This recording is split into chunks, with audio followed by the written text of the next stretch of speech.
We are living in the final hours of the year 2017. Thank you very much for joining us. This is the end of the year review.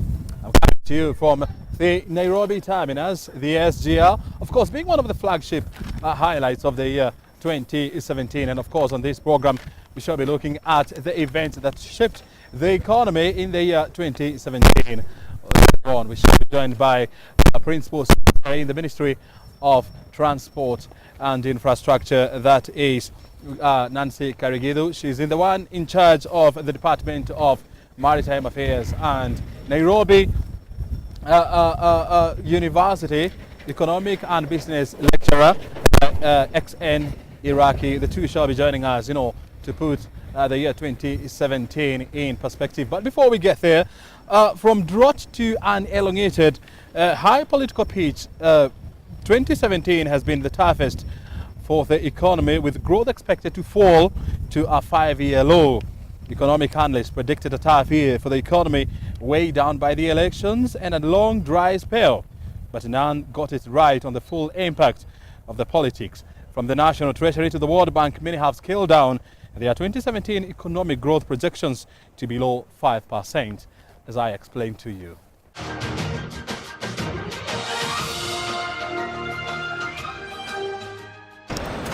Well, of course, to help us look into how the year 2017 turned out to be economically, we are joined by Nancy Kerrigan. She's the Principal Secretary Maritime Affairs, and of course XN Iraqi, Business and Economic Lecturer at the University of Nairobi. Thank you very much indeed for joining us here at the SGR. Now, I want to hear from you, Madam, first of all. When you look back, the last 365 days, economically, what conclusions do you make?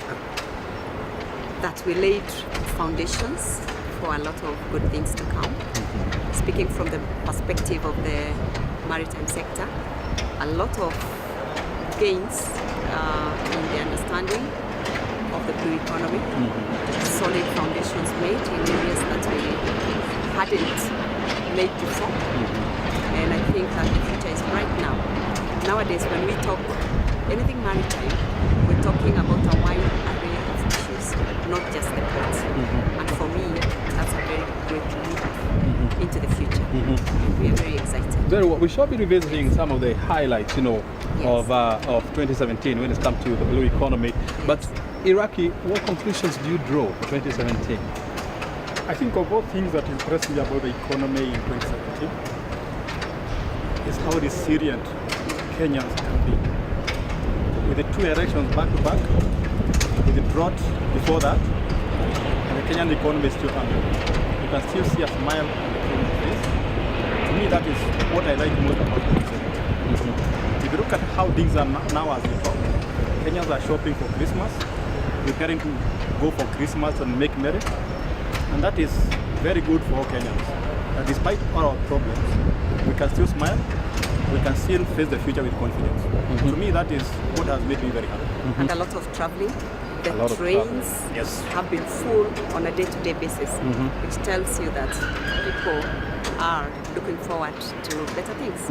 Yes. Very well. And XN, we're talking about 2 elections, in a span of less than 3 months. Are you convinced that, Kenyans have decided to forget about the past, and forge ahead with the future? In my opinion, I think they have.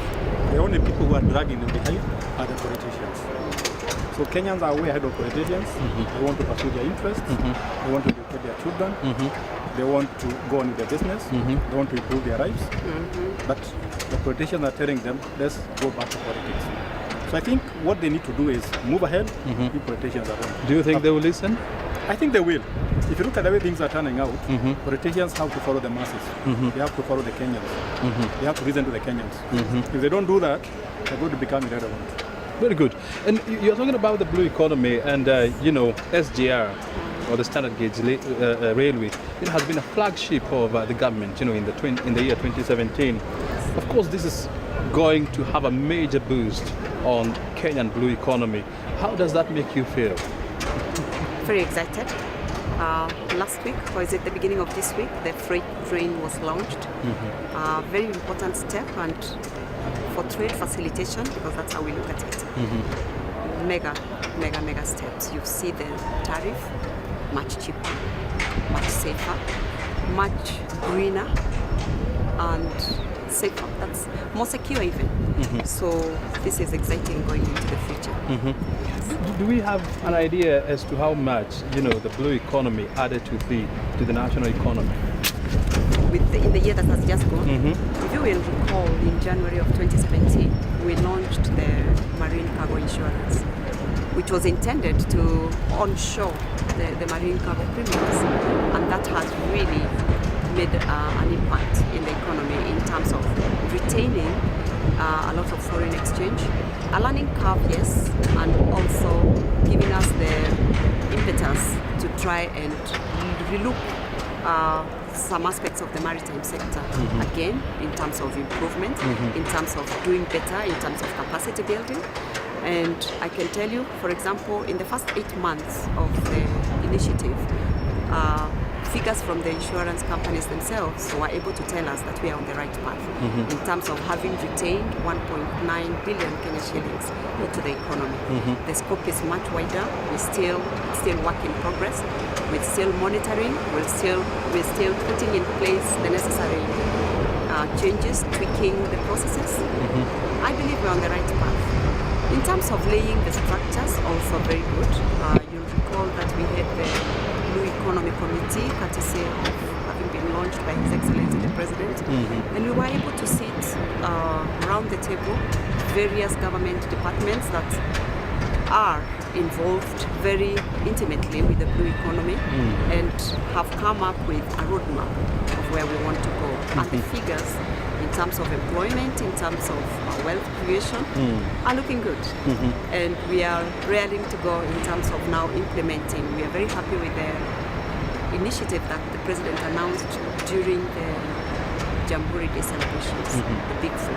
And we're already looking from the blue economy, from the maritime sector, on alignment of our processes and of our ideas into those 4 initiatives that the President has announced. Very good. You're talking about, drought that devastated, a big chunk of our land, at the beginning of this year. Do you think, the government handled the drought, accordingly?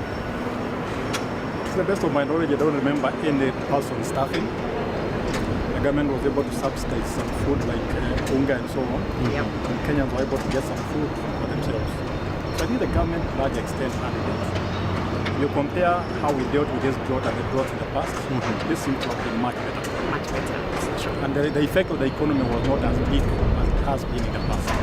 Yes. Good. And there was a lot of expectation, especially with the Galana Kulalu irrigation scheme. That the question of food security, Kenyans will never have to deal with that again. But of course, we know that the project is still, it is not yet complete. Were you expecting, or were you having a lot of expectations, with Galana Kulalu? I think we have expectations in all government projects, because at the end of the day, once they are complete, we all benefit. So I think Garana could be some work in progress, and if you listen to the President's speech, he mentioned about food security. So I think there's a lot of work to be done in terms of food security, not just Garana, but also in terms of other areas, in terms of things like fish boats, in terms of personal irrigations, in terms of increasing productivity in agriculture. We want the greenhouses that we see growing flowers to go to individual farms. I'm very happy I can see some people having greenhouses to grow tomatoes and so on. So I want not just look at the irrigation, but look at agriculture in general, improve productivity, reduce post-harvest losses, and also make farming a cool profession. But I want to see my son or my daughter or my neighbor saying, once I complete my KCSE and get my results, like the results released today, I want to go and do BSc in agriculture instead of becoming neurosurgeons and so on. So because we are always going to eat, I think it is important we make our country secure. And that's why you find if you go to Europe, you go to India and other countries, the government always subsidizes farmers to make sure that there's food security. There's no reason why we can't do that here. And of course, the blue economy, one of the aims is to ensure food security. And I'm glad that that formed a big chunk of the President's speech during Jamhuri. And sustainable fisheries, food, fisheries supply chain, talking jobs, and of course food security in that area too. And the sea never dries like the other parts rivers. of the sea. At least it hasn't happened. And that's because also we are taking steps to ensure that we reduce the levels of pollution. Very good. You're talking about fishery, and what steps have you been taking to encourage more Kenyans to consume fish? Bearing in mind that when you look at our fish consumption per capita, is completely very, very low. Below the WHO levels. I can assure you that the fisheries department has been working on that. New regulatory reforms coming up, and a lot of reforms around that area, and new institutions, and we are going to see the areas you've mentioned very well addressed. Yes. Very good. Do you eat fish? I eat fish only that I'm not sure how to cook it. but you are not alone, once it's available, I like fish. Sushi is an option, Mr. Iraqi. Yeah, I like Sushi. sushi, but I like tilapia, I like naropash, and any other exotic seafood. But I think we need to train Kenyans how to cook those types of food, and we need to make Kenyans realize that that food is very precious, and it can be as good food as ugari or anything else that we eat. Because most people are very culturally intolerant to new food. Yeah. So we need to teach Kenyans that the way we like new hairstyles, new types of clothes, new the same shoes. we should be acceptable to other types of food. Very well. But then also we need for Kenyans to learn that a lot of the food, the fish he has mentioned, is not as expensive or high value as the fish from the oceans. So we need to we must include ocean fishing into our menu and into our operations, because that's, if you look at the tons of fish we do in fresh waters, and you compare with very low figures in the oceans, but in terms of pricing, when you talk of the value and how much you've gained, the figures are astronomical in terms of how much you get from fishing in the oceans, the kind of fish, like crustaceans. But there's also a bright side. Nowadays when I go to supermarkets, I always find fish on sale, which I think is a good idea, because once Kenyans realize it's available, like bread or tea, they'll start buying it. Very well. Look here, we are in the good company of XN Iraqi. He's a business and economic lecturer at the University of Nairobi, and of course Nancy Kerrigan, Principal Secretary in the Ministry of Maritime Affairs. And of course we are looking at how the year 2017 turned out to be economically.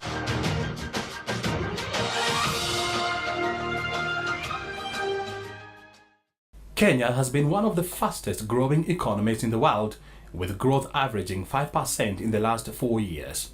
However, the era of charged economic growth appears remote this year due to multiple factors.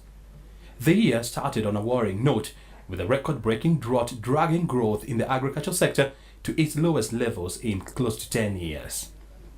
The National Treasury was forced to shave its 2017 economic growth forecast from 5.9% to 5%, though most analysts agree that this is still a long shot. In the second quarter of 2017, the economy expanded by 5% compared with 6.3% in the same period in the year 2016. The economic fundamentals of the country remain solid. That is why you see exchange rate remains still fairly stable. Other parameters, inflation and all that, are still intact. Typically, what normally happens in such a situation is that exchange rates go way wide, because that lack of confidence, wait and see, lack of certainties and all that would manifest itself fast in the prices of macro prices like exchange rate and inflation. This was, however, an improvement from first quarter growth of 4.7%. Agriculture contracted by 1.7% from a growth of 7.1% in 2016 while the hospitality industry also witnessed slower growth at 13.4%, down from 15.8% in the previous year. It's not where we should be, but I think it's a reasonable place to be, especially if you look at the global economic slowdown. If you look at South Africa, if you look at Nigeria, they're doing far much worse. So I think for Kenya's perspective, I think in terms of, yes, we could have done better, but I think with the commissioning of these energy projects, commissioning of these railway projects, I think we are still in the right direction, if you ask me. The financial services sector also slowed down, driven by low credit uptake as commercial banks limited loans disbursement to the private sector after the banking amendment law capped interest rates. For us to kickstart, the liquidity flow in the nation, we want to encourage the government to pay all unpaid suppliers. If that is done, you will see a lot of economic activity, a lot of vigor being injected into the economy. However, economists at Mentoria Consulting say the government needs to relook into the law to avoid further slide. You look at alternative methods of service delivery, disbursement of loans through your mobile phone. You look at being able to garner deposits through a mobile phone. You look at banking halls where there is more than 1,000 people. You look at agencies which are spread across the entire country in all different counties. That's really what these banks are doing different. Growth in the manufacturing sector declined in the second quarter to 2.3% from 5.3% in quarter 2 of 2016 and 2.9% in quarter 1 of 2017. I, Uhuru Kenyatta,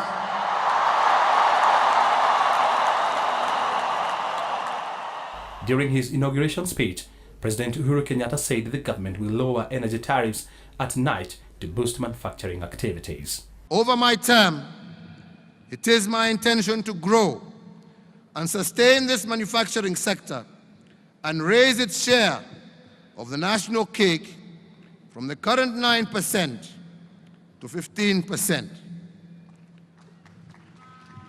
To achieve this leap, I have directed that with the effect of 1st December 2017, the power tariffs charged to manufacturers will be reduced by 50% between the hours of 10 a.m. and 6 a.m. This in line with our policy of a 24-hour economy. Due to slow economic growth, Kenya's fiscal space has deteriorated, with the current account deficit widening to 134 billion shillings in quarter 2 from a deficit of 114 billion in the second quarter of 2016. This has forced the National Treasury to ban all international travels, purchase of furniture and flowers, among other non-essential expenses.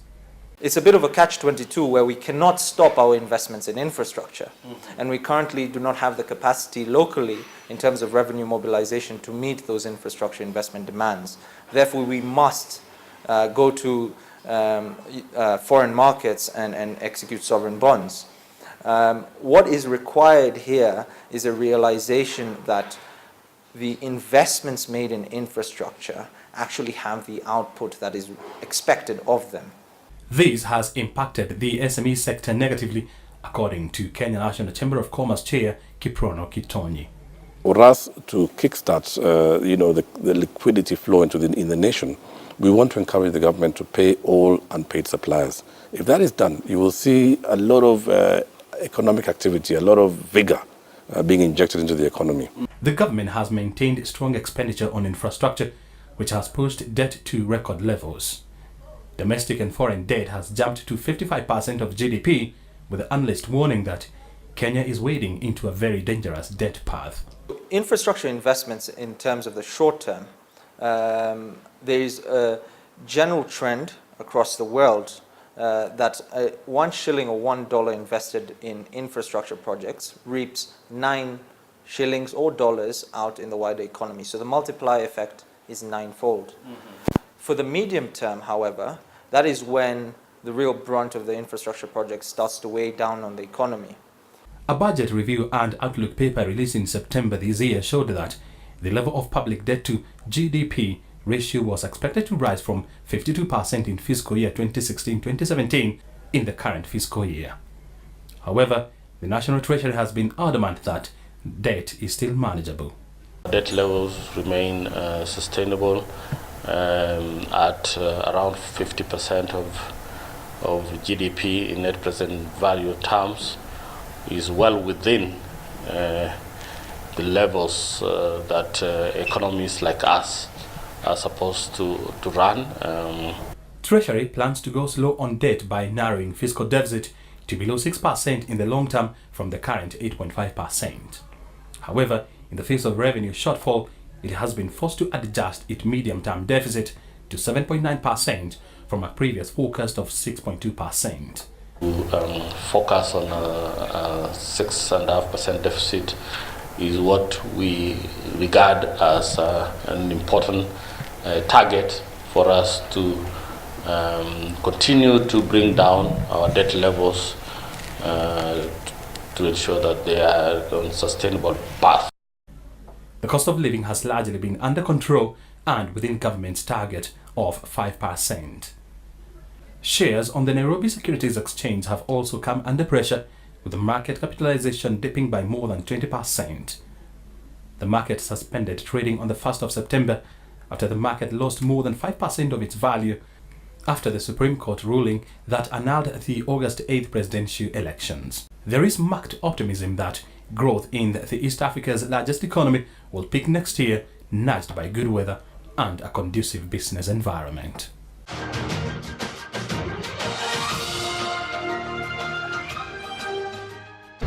Time now for us to look at what happened in the energy sector, from the expansion of the last mile connectivity, and of course to the swings in the cost of fuel. Let's see how the year turned out to be for the energy sector. Implementation of the last mile connectivity project has lifted the number of electricity connections by 1.4 million to 6.2 million customers, representing 70.3% of Kenyans as at June 2017. About 70%, we already have about 6.2 million customers connected to electricity. Right. And because we know our households, when you connect a house, several people enjoy within that household. We know that about 70%, actually more than 70, the last calculation I saw was 71.2% of the population is already enjoying power. This was mainly driven by the subsidy offered by the government that saw single-phase customers living within 600 meters radius of the transformer connected at the cost of 15,000 shillings.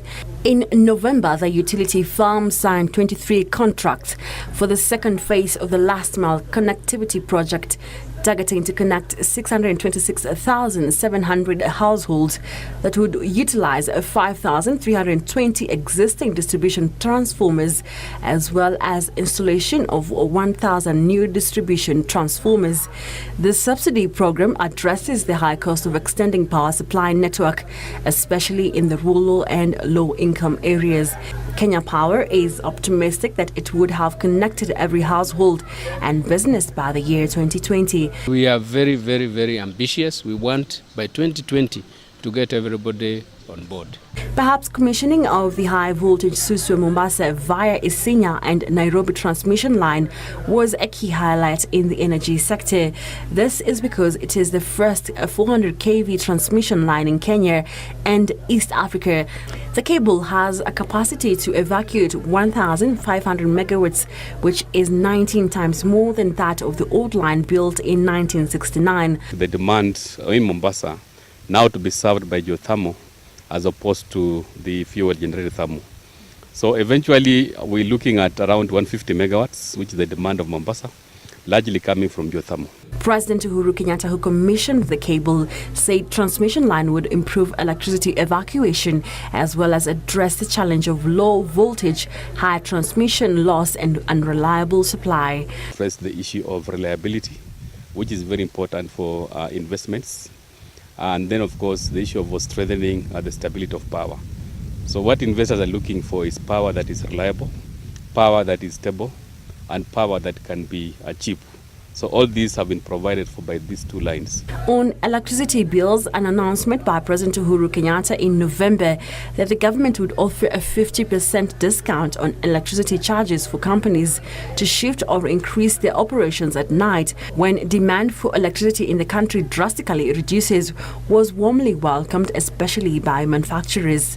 Over my term, it is my intention to grow and sustain this manufacturing sector and raise its share of the national cake from the current 9% to 15%. To achieve this leap, I have directed that with the effect of 1st December 2017, the power tariffs charged to manufacturers will be reduced by 50% between the hours of 10 a.m. and 6 a.m. This in line with our policy of a 24-hour economy. Jobs for our people. How do we grow as a country? How do we move from agro-based to industrial-based country so that we can be able to enhance our GDP? Right. When you look at all these questions in terms of what pertains globally, you see industrialization as a very major focus. And I was very happy with the announcement by His Excellency the President to be looking at critical issues of manufacturing.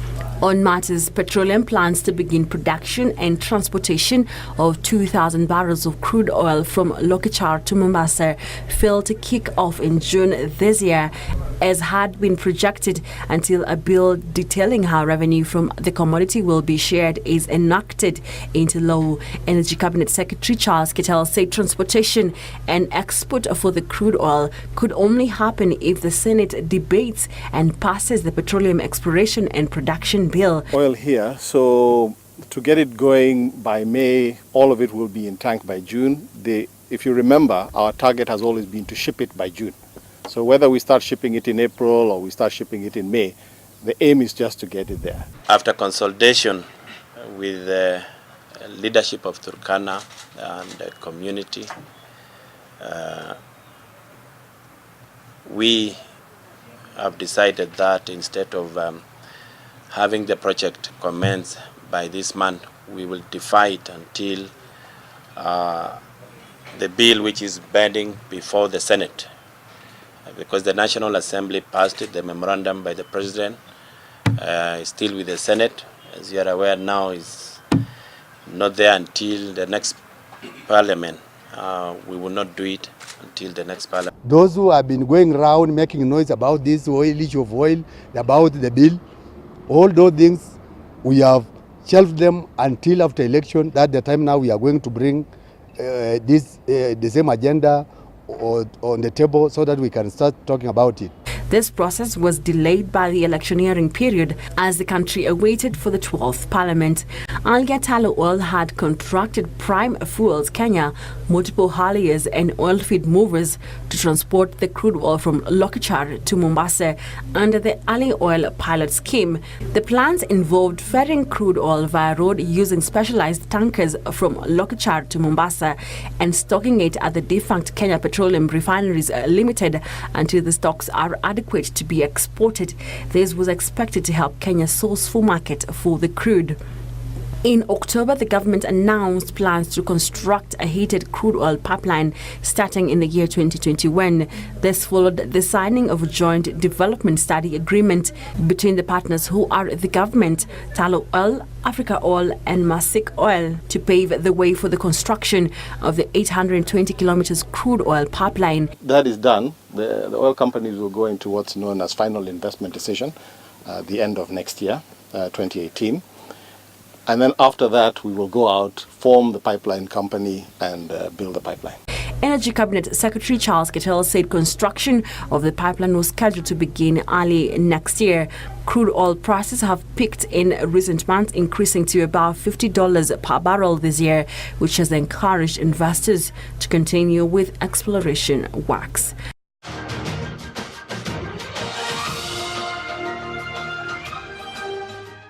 Well, Thank you, Carol Jenga, there for that comprehensive look into the energy sector. Well, let's move on to the agricultural sector, where the invasion of fall armyworms in most parts of the country was perhaps the biggest highlight for the agricultural sector this year.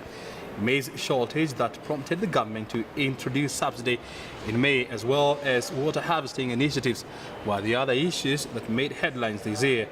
Here is Juditha Collot taking us through the events that shaped the agricultural sector in the year that was. The fall armyworms were first reported in Western Kenya in February and rapidly spread to other maize growing areas, causing massive economic damages.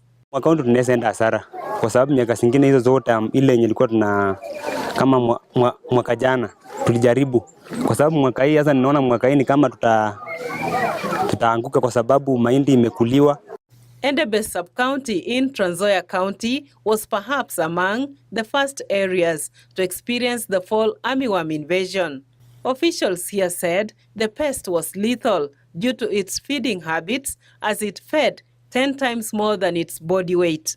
From Trans Nzoia, the pest marched through farms, wreaking havoc in Western North Rift and Nyanza counties in April and May.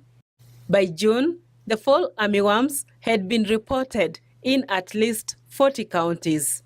This was threatening maize, with some areas facing challenges of poor rain, threatening harvests for the year. This prompted the government to earmark about 400 million shillings to fight the pest and its spread. County governments also committed public money towards eradicating the fall armyworms. Partnerships with international organizations as well as other stakeholders would see Bayer East Africa in July donate chemicals to fight the pest. As the fall armyworms continued their march of destruction in farms in central Kenya and at the coast, the Food and Agriculture Organization joined its fight by partnering with the Ministry of Agriculture to focus on early management of fall armyworm outbreaks. This was through community-based monitoring, forecasting, and early warning systems to prevent further spread and crop losses. The Food and Agriculture Organization also donated pheromone traps that are laced with female insect hormone to attract and trap male insects as a way of controlling the number of fall armyworms. Apart from the fall armyworms invasion, maize shortage that saw flour retail prices hit 200 shillings for a 2-kilo packet early this year was another highlight in the agriculture sector. The maize shortage was mainly caused by poor short rains the previous year that resulted in very depressed yields. Provided by government. Interventions are going on at a scaled up level now as the situation gets worse. We definitely is praying that rains come, but if it does not come, you will see the kind of preparedness we are facing now. This prompted the government to waive duty on maize imports when the National Treasury Cabinet Secretary presented this year's national budget in late March. The ship which came had 29,000 metric tons of grain. Yeah. And inside, among the 29, various millers were supposed to take it up. They had signed contracts with the importer so that they could take it up. And what we realized is some of the contracts which had been signed was for 4,100 shillings per 90 kilogram. In May, the government announced a maize flour subsidy program that would see the commodity retail at 90 shillings for a 2-kilo packet and 47 shillings for a kilo packet. This was not without challenges. The first shipment of the subsidized maize imported from Mexico pitted small millers who were up in arms, complaining that the large-scale millers were hogging all the supply. We are buying a bag at 3,600 Kenya shillings, and we are ready to have any maize from any Kenyan, from anywhere at 3,600, and we are buying it at that price.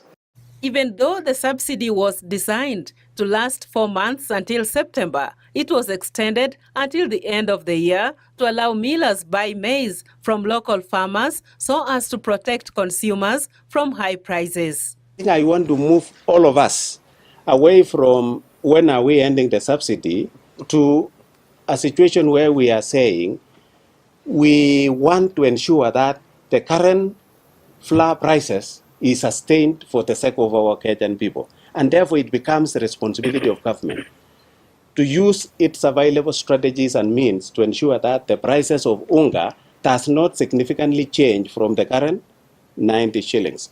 In October, the government started buying maize from farmers through the National Cereals and Produce Board at 3,200 shillings per bag, targeting over 2.1 million bags.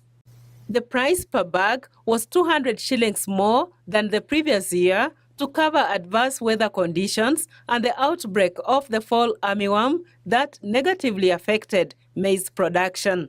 The livestock offtake program also made headlines as a result of the dry weather patterns experienced early this year as well as mid this year in parts of the country. This prompted the government, through the Kenya Meat Commission, to roll out the offtake program with some of the livestock bought, slaughtered, and meat given to local communities as part of the famine relief food, while others were to be processed by the abattoir. We hope, to save even if 50% of their livestock, so that we can actually have a restocking program after that. We also know that there's possibility of us losing more livestock once it rains, and therefore we need really to put in a mechanism of ensuring that we do the restocking. As part of a lasting solution, the government embarked on a national water harvesting and storage program, mainly targeting arid and semi-arid lands. The initiative that involves construction of water pans, small dams, and sinking of boreholes seeks to provide water for domestic use and small-scale irrigation purposes. This will also free up women hours of work, as most women who go looking for water will have sufficient time to invest and carry out other chores that contribute to the well-being of the family. Tuma akaniambia nikuje hapa kwanza nihakikishe damu iko. Tusiambiwe kuna damu kumbe hakuna nini? Hakuna damu. Na nihakikishe wananchi wa Kadhaana wamepata nini? Greenhouse. Na wamepata nini? Borehole. Tuko na mradi mwingine ambao rais ametenga ambao ni wa boreholes for school, visima katika shule. Na huu mwaka tutafanya visima katika kila shule, katika shule moja katika kila constituency. Kwa hivyo kama mko na shule hapa, si hii ambayo iko na maji tayari, ambao kuna nyingine ambayo iko na shida ya maji, tafadhali mketi na DCC muambie hii shule tunataka ifanye nini? Ipate borehole, na borehole itapata huu mwaka. The National Treasury Cabinet Secretary Henry Rotich waived taxes on agricultural machinery in a move expected to encourage farmers purchase the machinery in order to mechanize production. Agriculture is the cornerstone of Kenya's economy, and this is an area that we want to pay a lot of attention, especially with regard to mechanization. Some of the plows I saw there are seen for the first time. So we need to also see vile tutasaidia wenzetu pia tuweze kupata equipment kama hii kwa wakulima wetu. Despite the challenges this year, the overall maize harvest was projected at 32 million bags, representing a decline of 20% of the long-term target of 40 million bags. For the year ending 2017, I'm Judith Akolo.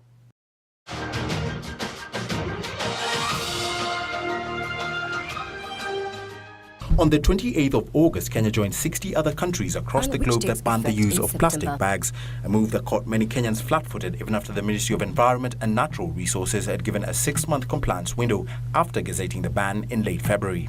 Those convicted of flouting the regulation face up to a 4-year jail term or a fine of 4 million shillings.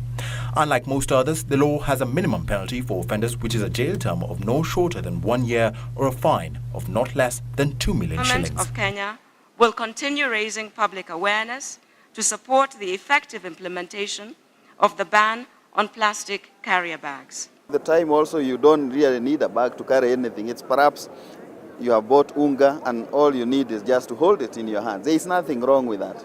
And we are also encouraging even men, because we have heard people saying that men don't carry bags. I mean, carry a bag. And if you don't, if you are too cool enough to carry a bag, then be cool enough also to purchase the alternative, which is being sold in the supermarket. The ban was the government's latest move to curb the excessive use of plastic bags in the country that it says has had a negative impact on the environment. The plastic bags ban was initiated to protect water bodies like lakes and oceans, as well as help prevent flooding caused by clogged storm drains. Statistics indicate that approximately 8 million tons of plastic leak into the ocean every year, which affects over 600 species of fish, of which 15% have already been declared endangered. This was the third attempt in 10 years to ban the plastic bags. In 2005, the government developed a plastic waste management strategy that proposed a ban of plastics under 30 microns, but the planned prohibition hit a snag with a second attempt in 2011 by the then Finance Minister Amos Kimunya to increase a 120% tax on excise duty on plastic below 30 microns thickness was shot down by Parliamentary Committee on Trade and Finance after protests by traders. Therefore, this year's plastic bags ban, which was applauded by environmentalists, was criticized and opposed by paper bag manufacturers and importers who claimed the move would lead to massive job cuts. To have 200 employees, and since we got this issue for ban, we have released 150 employees, and I was remaining with 50 employees on the ground. And for today, I didn't have a choice other than to release the rest. Consider the decision they have made, because you can't start building house from upward. The measures they took were not right. They're supposed to start down as they will start the foundation of the house, so that they may be able to cut down if they want to ban polythene in a manner where everybody will be comfortable and will be able to service the bank loans and to be able to even to do other business in the future. Efforts by a section of importers to stop the ban through legal action was thwarted after the High Court dismissed their application to have the ban overturned, ruling the environmental interest overrides the commercial ones. Also caught off guard was the betting and gaming companies after the National Treasury Cabinet Secretary Henry Rotich proposed a revised uniform tax of 50% in March that was to be implemented in January 2018. These taxes for betting, lottery, gaming and competition from the current rates of 7.5%, 5%, 12%, 15% respectively to a uniform tax of 50% for all categories. Initially, betting taxes on gaming revenues was at 7.5%, lottery tax and turnover at 5%, and gaming tax at 12%. Rotich said the increase in tax was a measure taken to discourage the youth from engaging in excessive betting and discourage vices that arise from betting. The additional tax revenue from betting, competition, gaming and lottery was to be channeled towards developing culture, arts and sports in the country. Members of Parliament rejected the increased taxation on gaming activities, but they were overruled by the President, who proposed the tax be revised downwards to a uniform 35% of gross profit.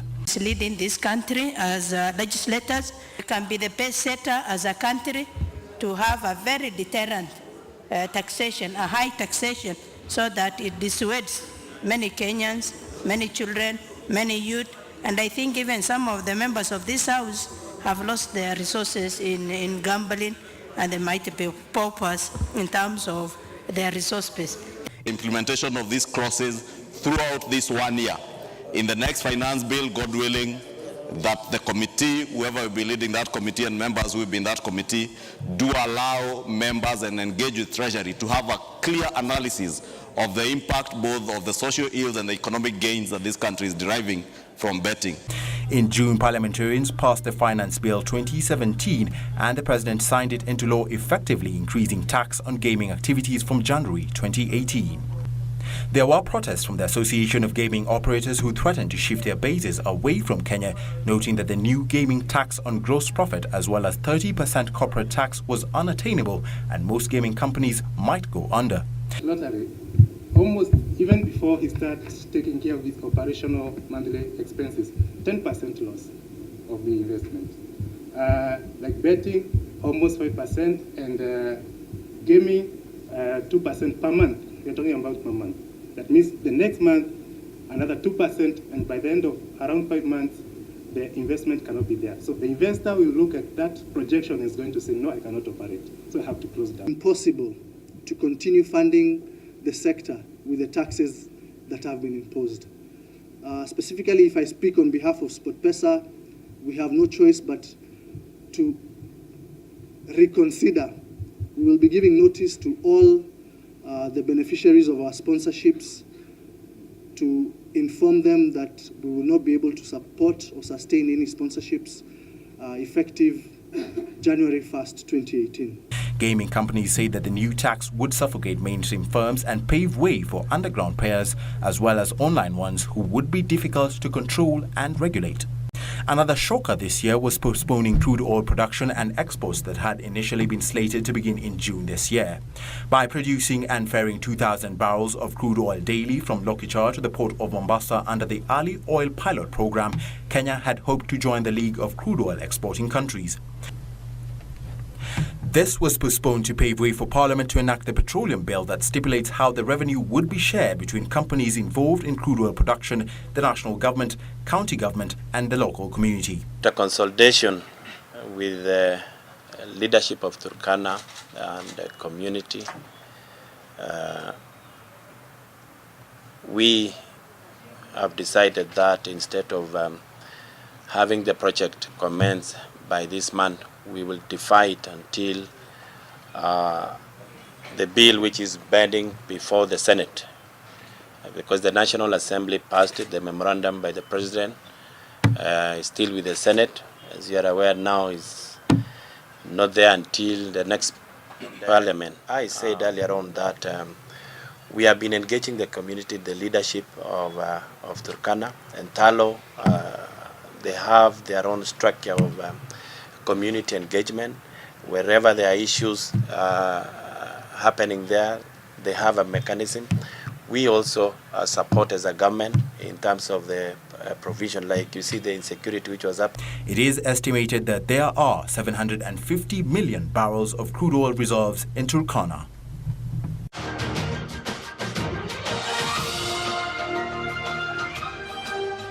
Thank you very much. Talking about, plastic ban. I mean, and we know that, our rivers, our waters, they have borne the, the brunt of plastic papers. Are you happy that this is now, the headache is now over? You do not have to deal with, plastic papers, when you're dealing with our waters? Absolutely. Absolutely. That was long overdue and we're glad. And we laud the CS for Environment, Professor Judy Wahungu, for that very bold and very serious and determined step. Now, this puts us in tandem with other areas of the world. I'm going in terms of marine, the ban on marine, plastic, marine waste, plastic waste into the marine environment.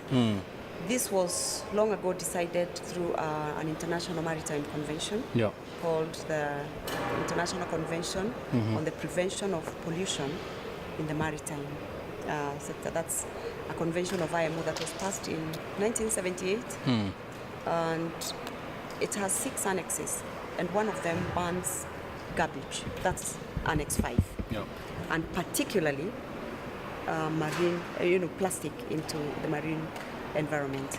And this for us then it's very good in terms of compliance. There's a lot of other things that we are working on in implementing from that convention. The most recent being the global maritime technology training center that we've launched with at the Jomo Kenyatta University of Agriculture and Technology, which is now targeting the 6th annex of MAPO. MAPO, the convention, the short term is MAPO, M-A-R-P-O-L, marine pollution prevention. And that then, because we are dealing with we are hosting the MTCC for Africa in terms of capacity building and coming up with projects to address air pollution coming from shipping, puts us in the lead as a government, and therefore the kind of steps we are taking are all working together and building towards one goal, that of reducing pollution and climate change mitigation, and including greenhouse gas and other emissions, Very well. particularly from shipping. Iraqi, did you ever thought that we would survive without plastic papers? I've never had any doubt about that, because when I go to other countries, they don't find as much plastic as we have here. But I think the fight against plastic is not over, because as I drive around, I'm always driving over a lot of plastic bottles. People throw them out of the window. So I think we need to go a step further and become bolder, so that instead of finding those plastic bottles all everywhere, we can have an alternative, just as we had for the packaging. Because some plastics take maybe hundreds of years to degrade. So we don't have another planet. So we need to start making it cleaner. Because we need our children to have a better and cleaner planet. So the boldness we came with plastic packaging should probably be extended to other types of plastic. And not to mention that it finds its way into the food chain. Yes. Yeah. So we are becoming consumers of the same plastic. Yeah. Okay. Yeah. Good. Well, the Kenya electricity generating company, Kerrigan, made history this year by appointing Rebecca Miano as its first female chief executive officer. Among other CEO appointments that attracted attention were those of Polish national Sebastian Mikos at Kenya Airways, former tattoo star Angela Dambuki at the Kenya National Chamber of Commerce and Industry, as well as Prasanta Das Sarma at Airtel Kenya, as well as Dr. Ken Terus of Kenya Power.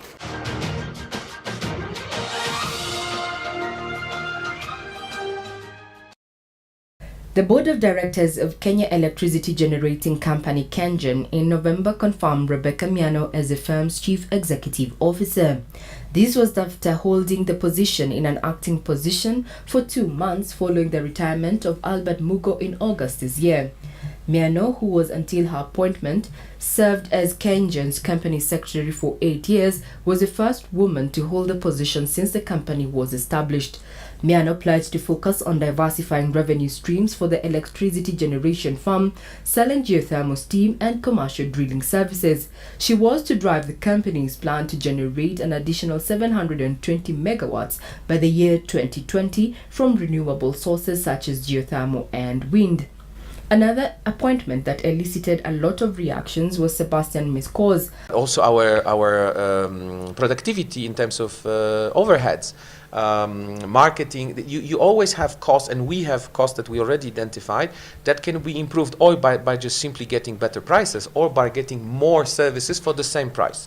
A Polish national who was in May named as the Kenya Airways CEO. Some quarters questioned his capacity, as well as if no Kenyan was qualified enough to steer the national carrier from turbulence to profitability. Mikos took over from Moving Gunze, who resigned under pressure from the Kenya Airline Pilots Association, who accused him of incompetence. The pilots had a year earlier also pressured Dennis Awori into leaving his position as the chair of the KQ board. Barely 4 months into his tenure, Mikos made headlines after appointing not 1 but 5 expatriates from his former employer LOT Polish Airlines in senior positions. In November, Kenya Airways announced narrower half-year net loss by 20.5% to 3.8 billion shillings, fueled by improved operations and lower fuel costs. 6 months to 6 months comparison went to 1.4 billion shillings, so 52% increase from 949 million shilling last year, so a 52% improvement. The fleet cost went down by 21.9%, almost 22%. On the same day, the airline completed its capital restructuring program that saw the government increase its stake to 48.9%. KQ lenders acquired 38.1% stake, while KLM's stake was diluted from 26.7% to 7.8%, and other stakeholders now have a 5.2% shareholding. This affected the board structure at Kenya Airways. The KQ lenders nominated Carol Musyoke and Martin Odroro-Tieno to the board, while the government has, in addition to the National Treasury PS and the Transport PS, nominated Investment Secretary Esther Koimet to the KQ's board. KLM retained Jos Venstra to represent its interests on the Kenya Airways board.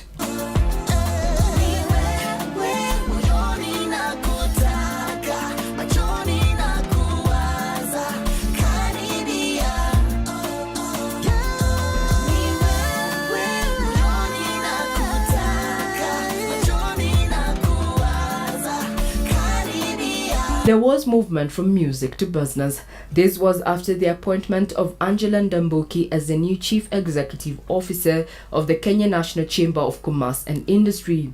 The former tattoo singer previously worked with the Performers' Rights Society of Kenya as a Chief Executive Officer. Ndambuki said, "My role will focus on enhancing this image and grow the international investors' portfolio. With the same energy, we shall focus on key advocacy issues affecting the business community to ensure a favorable business climate for Kenyan companies and facilitate the ease of doing business." There were other two appointments that did not elicit much debate.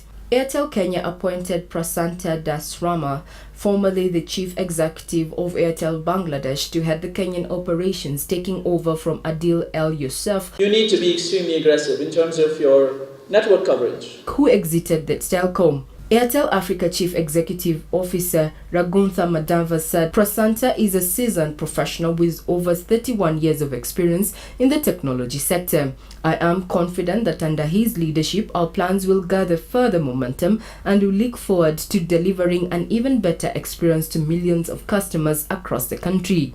The appointment of Dr. Ken Tarus as the Managing Director of Kenya Power in August did not also elicit much debate. We have done a number of things, including creating enough awareness and educating members of the public on the impact of these illegal connections. Dr. Tarus held the CEO position in an acting capacity since January when the former Managing Director Dr. Ben Chuma retired. The board of Kenya Power tasked Dr. Tarus with implementing the government's goal of universal electricity access by the year 2020.